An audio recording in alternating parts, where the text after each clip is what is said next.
Hello, Christina. Hello. How are you this week? Oh, I'm good. Good. How are you feeling? I'm good. I'm excited to get into this week's episode of The Watering Hole. Great. I think we should, but first I think we need to do the question. Great. Answer that, and then we'll get into your topic. Thoughts about what we should name the cat that the universe has thrust upon me? I came up with the name Oliver. Yeah. What name would you have picked if I didn't come in with Oliver and it didn't feel so right? I desperately am trying to name an animal after every Quantum Leap character. Wow, what a goal. Yeah, like the main ones. So I have a Ziggy already. Okay. Like, they don't all need to exist at the same time, but I would like them all to. So all the names I'm trying to procure are Sam, Okay. Al, Okay. Ziggy, Gushy, Okay. and Gushy's a weird one, but okay. Beth are the Okay. ones I'm trying to get. So All right. I got a Ziggy already, so I need Sam, Al, Gushy, and Beth. Okay. But we'll get around to it. And, like, if I really wanted to, we could add in, like, the new Quantum Leap, but I'm not there yet. I'm not emotionally invested. Yeah, fair enough. So I'm pushing hard for Al, for this old man cat, but, Okay. you know, it's okay. I could see it. However, Ollie. Albert. Yeah, Kinda. he I get why Oliver's working, but, you know. Okay, so anyway, hit Okay. me with the topic of discussion for this watering hole episode. I'm going to start you off with a question. Oh, good, my favorite. So, Christina, Yeah. how do you feel about your future corpse? Excuse me? Your future corpse. I feel like it's gonna exist. What is your relationship with your future corpse? I don't think I'll have one because I'm gonna piece the fuck out of my body. Oh, I meant currently. What's your relationship with it? Like, do you think about the fact that you will one day have a future corpse? No, because I think like at that once I have the future corpse will be my present corpse. Once it is your... Once it's here, I don't think I'm gonna care. Truthfully, So what I'm hearing is you don't have a death plan. I have a plan for what I want to happen to my body once it's no longer my body. So you have thought about your future corpse. And Yeah, but you only have for like a second. Great. What do you want to do with your corpse, Christina? I like the idea of being not replanted, but like going back into the earth. And then something grows from me. I like that idea. So whatever at that particular time the advanced version of that is, I want it. Boy, howdy, do I have some information for you. Is that specifically what you're... We're this week, Yeah. the watering hole is talking about the options for your future corpse. Huh. Okay. All I right. feel like as Americans, we are so detached and desensitized to death Yeah. and funeral care. I'll agree It's with that. now a capitalistic business more than it is a home practice. And slowly, the younger generation, the millennials and Gen Z, are starting to take it back. Are we? We are. We Oh. are. We really are. It's really, really exciting. I had no idea. We'll talk about the main categories. Okay. So you have burial, cremation, alkaline hydrolysis, and terrarimation are Wow. the four large categories when Okay. it comes to death care for your corpse. Okay. This doesn't count funerals or anything of that nature.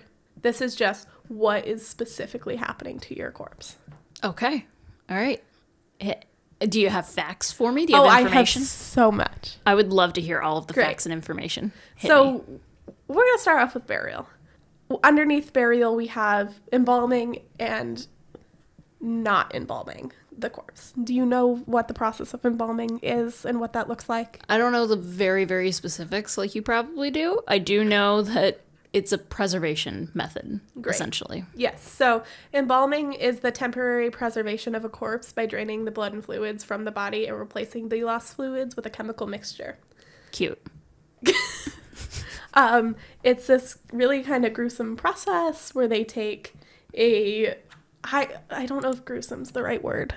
Okay. It's a very invasive process Oh, okay. in which they have to take a very long, sharp metal tube and stab through all of your organs in your abdominal cavity. It's a whole thing. Wow. We're really figuring out how the sausage is made, aren't we? Oh, I could get into that, but we're not going to get into the specifics of what necessarily embalming is. Okay. I can tell you, though, that it started by Thomas Holmes in the Civil War. Oh. And it was specifically, like, if we didn't have the Civil War, the likelihood of us having embalming is very low. Really? Yeah, so embalming was invented as a use to transport the deceased from the battlefield back north for their final resting place without decomposition. That's interesting. I didn't know that. So it is said that Thomas Holmes, throughout the course of the Civil War, embalmed over 4,000 bodies. Holy shit. Yes. It used to be done in a tent. Oh. And they used, typically now we use formaldehyde is the main carcinogen within embalming fluid. Yeah. However, it used to be arsenic. Oh, shit. Okay. So presently it's made up of formaldehyde, dyes, and other chemicals. Mm-hmm. And to give you a picture of what that kind of looks like, 800,000 gallons of embalming fluid are buried in the U.S. every year. Oh, my God. Based off of everybody who is getting embalmed. And that is just the U.S. Jesus Christ. So the process of embalming is how corpses look the most lifelike, which is why it's common for funerals with open caskets. Right. That makes sense. And it's very common if you die in California, but you're being buried in Florida, if your corpse is traveling a far distance and the family still wants to have like an open casket and that kind of thing. Yeah. Versus if you were getting no embalming procedure done, which is where your body is left to decompose naturally. Right. If you are in a funeral home and that sort of thing, your corpse will be refrigerated and all that good stuff. Okay. But when you go into the ground, it's not that extra chemicals and stuff. Your body remains intact, essentially. Oh, okay. I don't know. This probably is information you actually know, or you have written down. I don't know how quickly a body decomposes. Like, I don't know the actual numbers. I don't know what the process is like, what goes first. I don't know any of that. So decomposition is based off of what's around the body. Okay. Do you know what I'm saying? Yeah. So like, if there's water everywhere, it's going to decompose a lot different than if it were in the middle of a desert or something. So I can tell you, I have based off of terrarimation, like how long that takes. Okay. Which is, sorry, I'm scrolling through my notes. You know what? I don't have it. That's okay. Pause and look that up because that's really, so according to Google, the average body buried within a typical coffin usually starts to break down within a year, but it can take up to a full decade to decompose to leave only the skeleton. Wow. Yeah. Okay. Which is a lot. But that you also have to realize that that's in a casket. Right. So that's in You're not metal exposed to the elements. Exactly. Okay. So thank you, Garfield, for your input. He had feelings about that. So both an embalmed and a natural corpse can be buried in a coffin or a casket. Okay. Which coffins and caskets are different. That's a whole other ballgame. But bodies being buried in a natural shroud or other alternative, like a wicker casket, cannot be embalmed, typically due to the environmental impact of the chemicals. Oh. Because things like formaldehyde, it is a carcinogen. Yeah. And if that gets into your groundwater supply or that will ruin your soil, that'll be essentially poison for the living. Right. If I'm trying to grow tomatoes over there, yeah. Yikes. Next, we have cremation, which is the process of burning away, or what is your knowledge or relationship with cremation? Basically, it's you putting the body in a very specific incinerating oven, and you just burn as much as humanly possible. It's not, you can't get everything, but you can get most of everything, about like 90, we'll say 2%. You know, there's still some like chips of bone and stuff, but it's not everything. There's more than you would think. Really? Yeah. So the process of burning away, or cremation is the process of burning away the skin, muscles, organs, and other tissue by flame, leaving behind bone matter that can be ground into what is commonly referred to as cremated remains or recognized as cremated remains. Okay, so like most of your skeleton is actually still recovered from... A lot of it is, yes. Interesting. So most cremations take roughly 3 to 4 hours depending on the size of the body. And the remains, depending on the size of the body and the sex of the corpse, you will have 3 to 5 pounds of what you would recognize as ashes left at the end. Okay, and I'm assuming the sex just simply comes down to the fact that males are generally larger and there's more bone that they would have to work through and muscle and tissue and everything. Correct. Okay, that makes sense. Which also, like, dying as a fat person is different than dying as what you might be called a straight size person. Okay. Because they're, like, if you are having a casket, caskets need to be bigger, cremation machines need to be larger, it would take longer for the body to burn down, that kind of thing. Okay. And then I imagine with the opposite problem, if you're like an anorexic person ended up passing and there's just very little to them. Correct. It would take even less time. Correct. Interesting. So when the remains come out of the cremation machine, there are still larger fragments of bone. Okay. And they're put in a machine called a cremulator, and that machine essentially breaks down the bones into the fine ashy substance that you would be used to seeing. Okay. So it's a human mortar and pestle. Honestly, it's very similar. Oh, okay. Yeah, okay. It turns and it breaks down all of the big chunks into little chunks. Oh, like a tumbler for like rocks and stuff. Similar, yeah. It's kind of like that. Somewhere in the middle. Okay, cool. There are some places, specifically like Crestone, Colorado, which offer open pyre cremations to their residents. So I want you to think cremation via a very large bonfire. Oh, okay. So like how they would do like Viking funerals back in the day. Yes, exactly. So that's going to take longer because you're not in an enclosed space and it's not going to get as hot, that kind of thing. There are places in the world that offer open air cremations, and they're more a communal situation than they are a business situation, you know, because you're not hiring a company. Right. That will leave, the cremation leaves you with like the cremated remains, essentially. Okay. Which brings us to alkaline hydrolysis, otherwise known as aquamation. Okay. Which is a body which is so typically cremated bodies are not embalmed, but they can be. Okay. The same thing with alkaline hydrolysis, which is aquamation. Mm-hmm. So a body, whether it is embalmed or not, is put into a silk or a cotton-like bag. Okay. Which is then put into a tank. The tank is filled with a water and lye solution that is then heated and pressurized. Oh. And it takes roughly 2 to 3 hours, depending on the size of the body, to reduce it down into the bone fragment. You're going to get the same thing out of alkaline hydrolysis that you would out of a cremation. It's just a chemical process. And yes. I mean, technically burning is a chemical process too, but it's not one that is as readily available to wrap your mind around. So what's left is the same remains after a cremation, as well as a goo-like substance that is either disposed of in the same way like blood would be disposed of during a embalming. I'm sorry, hold on. My brain didn't process that information. Did you say there's goo?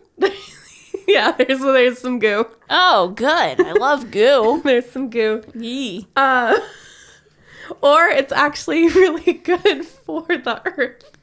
The goo's good for the earth? So it can be used to help fertilize plants. That's the most interesting news. Typically, it's just gotten rid of in the same way blood and other like fluid is gotten rid of during an embalming. But yeah, okay. Yeah.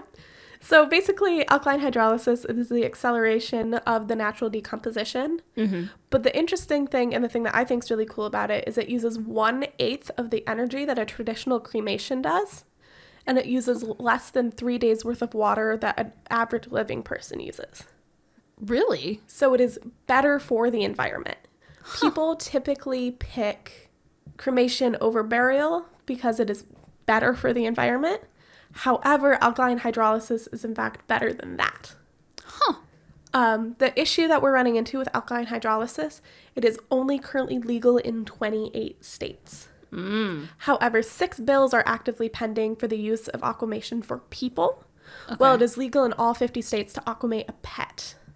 Oh, okay. So We're alkaline not. hydrolysis started with the veterinary clinics Okay.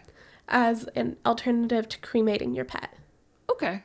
And we're just not there with human quite yet in So various we places. are facing the same issue with alkaline hydrolysis that we were facing when cremation started to get big 50 Oh. years ago. Oh, okay. It's basically the two big opposing factors are the Catholic Church Of course. and old school funeral practitioners Well, of course. who believe in money. That's what they money believe and in. embalming and upselling on caskets and urns and that sort of thing. Yeah. It's a process that's just solely better for the environment, and Right. talk to your legislatures. If it's not legal in your Right. state, call. It's like we as a society need to have more of a hand in our death care, and I think Yeah. aquamation is a great place to start. I know people get weirded out about, oh God, where's the goo going? Where's the fluid going? What happens to the water when you're done? Yeah. Think of it as what happens to like your period blood. It's going through the same process. It's treated as wastewater, and it goes back to water treatment facilities, and it is treated and reused. Right. We are living with the same 1% fresh water that we've been living with for years, That's fair. It's getting cleaned and reused.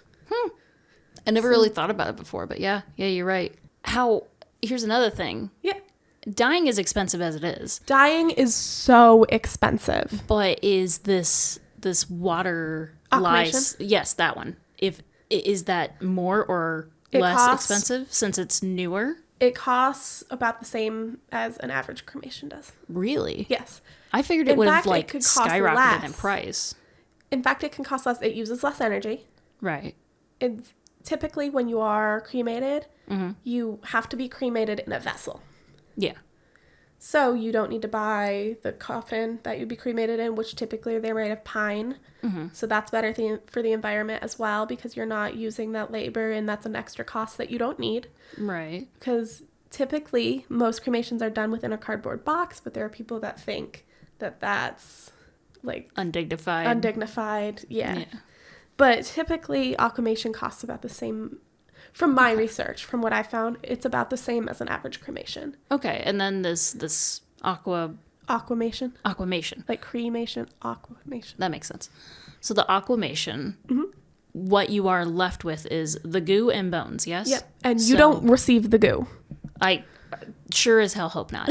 You receive the bone fragments that are put through the cremulator like they would have been So you after a still- cremation, and you will still get the 3 to 5 pounds of ashes back. Okay, so it's like it's basically the better The same solution. thing. Okay, but you still get something Exactly. from the person if that means something to you, if that's something you want. And Huh. can I hit you with some non-traditional things you can do with cremated remains? I would love that. Great. They can be put into tattoo ink. Oh, okay. Your ashes can be pressed into diamonds that can then be mounted into jewelry, or as my husband likes to say, a sword. A sword? Yeah. He's like, what if we cremated me and then pressed my ashes into gems and then decorated the hilt of a sword? You can put your ashes into fireworks. You can Okay. plant them with a tree, though ashes are just carbon. They're not necessarily going to help the plant matter, but some of the carbon is absorbed into plant life. Okay. So, as a tree, you Cool. can get pressed into a vinyl record that plays your favorite song. Oh, that's You can neat. add them to an hourglass. I know people say, oh, then you'll always be at family game night. Like, I get that's a joke, but it's a real thing you can do. I have And no there's a idea. company now that will launch you into either Earth's orbit towards the moon or into deep space, Well, depending hot on damn. your price point. Okay. I'm not giving you the name of that. If you would like to Google that, you can. I'm not plugging anybody that's going to send your ashes into space. Fair. But- But I would imagine a lot of that, that can be expensive as a consumer, as a Yes. person. Like, Yes. just utilizing those ashes for anything other than them just sitting in a box. Like, Either sitting in a box or in an urn or being buried right. or like, entombed, if you will. Yeah. All of those And are probably less expensive than being pressed into gems. Right. And I have the breakdown of statistics for burial versus cremation, if you want to hear them. Yeah, hit me. So 60.5% of people in the U.S. are cremate their dead, while 34.5% bury their dead.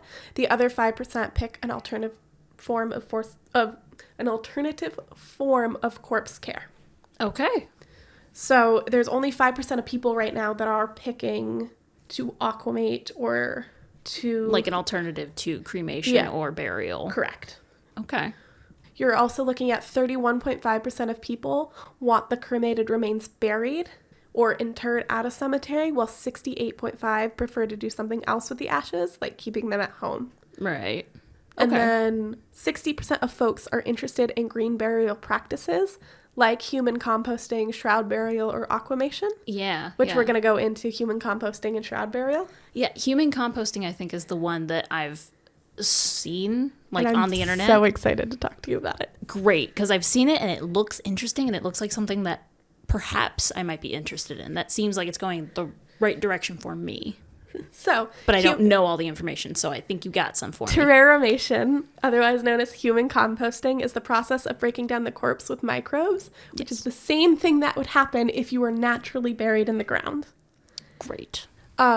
Typically, terrarimation is done within a facility where the corpse is put into a chamber that looks eerily similar to like the sleep pod hotels that are big in like China and Japan. Okay. Do you know what I'm talking about? Yeah, Where you like- just buy the bed in the pod in the wall? Yeah, Do you it's know like what I'm talking? the capsule, I think. they call Capsule. it. That's Yeah. exactly. They look exactly like that. Huh. So, a lot of places that offer this service, and I say a lot, there's not a lot of them out there yet. Talk to your representatives. Like you have the whole funeral there, and then you are wrapped in a cotton shroud, and then you have flowers put on you. It's a whole thing. It's a whole different look into what a funeral looks like Yeah.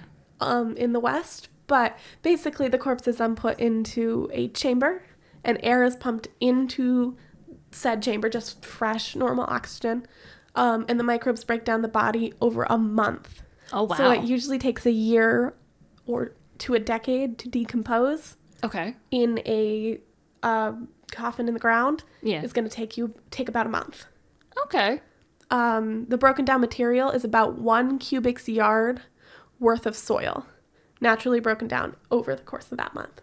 Okay. 1 cubic yard. I want you to think that would fill the entirety of a truck bed of your average, like Ford F-150. Yeah.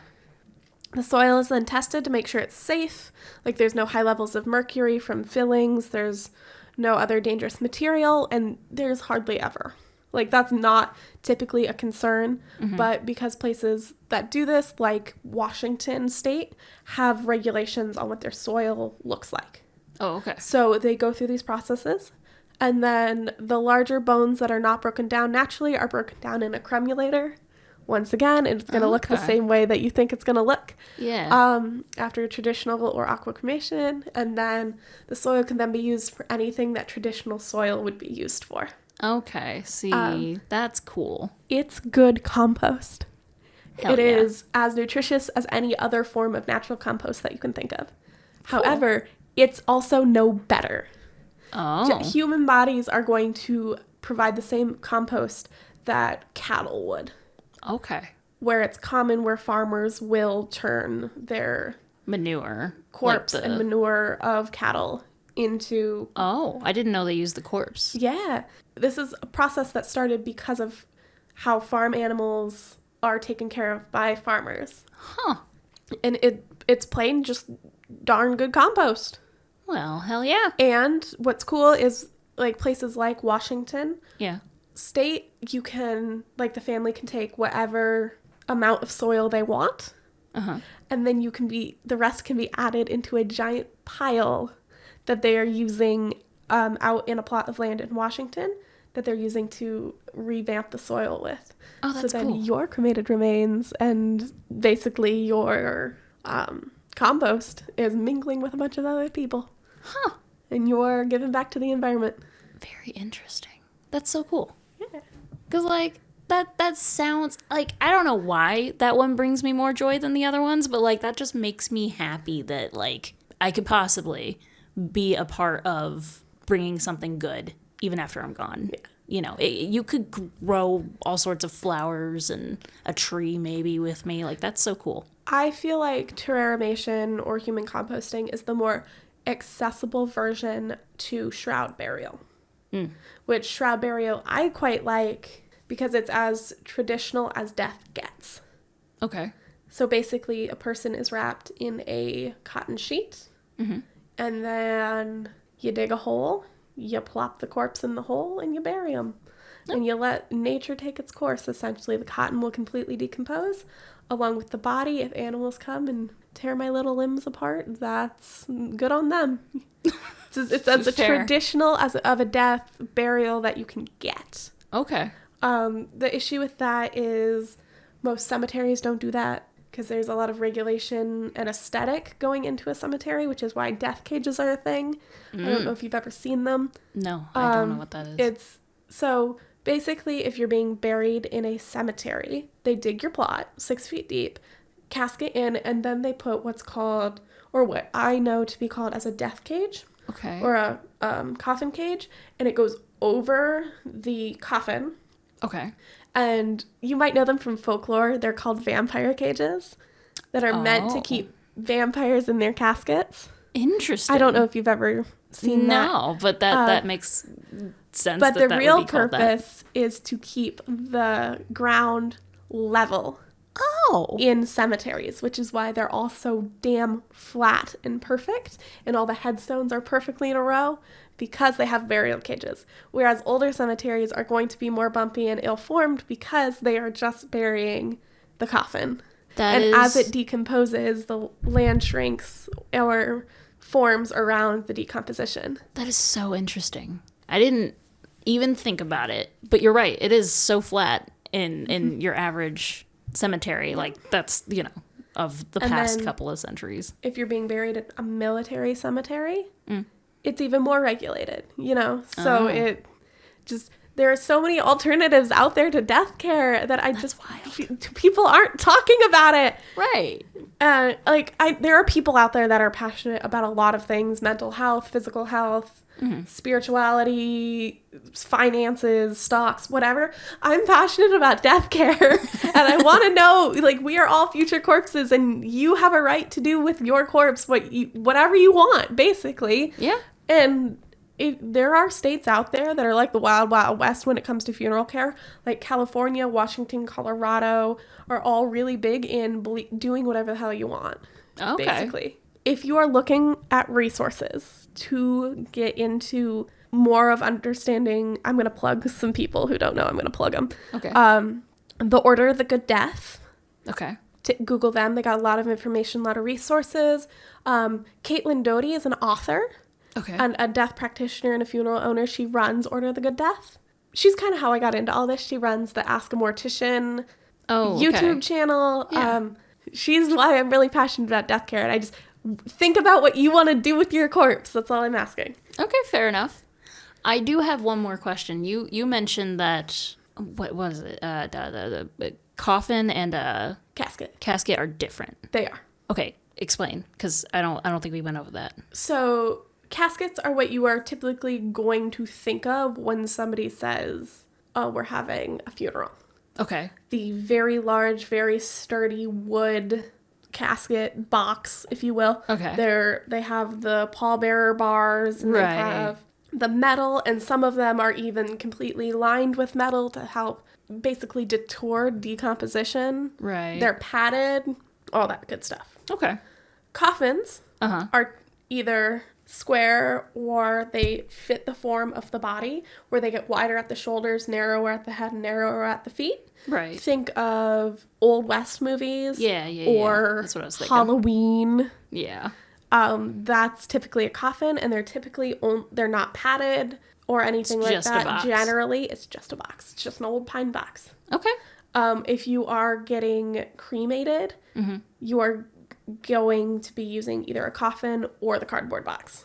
Gotcha. It's just not a smart thing to put a casket in there because of all the metal and all that good stuff. Yeah. Like if you are getting cremated or aquamated and you have like hip implants and stuff, that will be left over and taken out of the remains at the end. Okay. Like pacemakers are cut out first because batteries will explode. That kind makes of sense. thing. You can be buried in either, but typically if you're going to the average funeral home, they're going to try and upsell you into a better casket. So Interesting. A lot of it's based off of how much did you care about mom and That's awful. bullshit like that. Like don't prey on people like that. That's fucking awful. But you have so many options. Yeah. And like I understand not wanting to go back with the original like way where you're in a Just cotton a shroud sheet. and Yeah. out in the woods. Yeah, because like if you think about it, like the cops could be called at any point. They're like, I found a human bone. So yes and no. Because like if an animal comes over and like digs you up and then brings a hand over and they just drag it over to a nearby There are suburb or something. areas of the world where you have to get prior legal authorization to be buried. Okay. But like in Colorado, based off of how large your land is, you can have X amount of people based off the size of your land buried on your land. Oh, okay. So like I think for what the amount of land my mom has, we can bury one person on her plot of land. Okay. I say plot of land. She lives in a suburb. She has a backyard.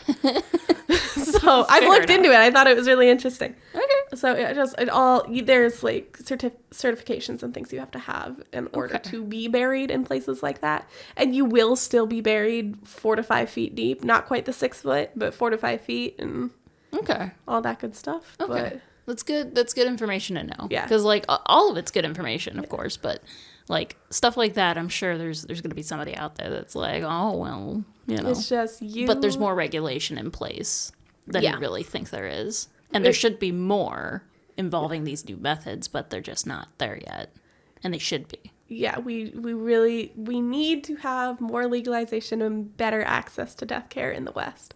Because the way death is handled around the world is very, very different than the way the United States and Canada handle death care. Yeah.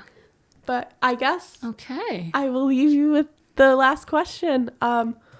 If you could have either one of these options or really anything, what would you want done with your corpse? Okay. Yeah, that's a good thing to think about. That's definitely a good thing to think about. Like I definitely learned quite a bit from I'm so happy to hear that. in the past half hour. Like I definitely learned some stuff.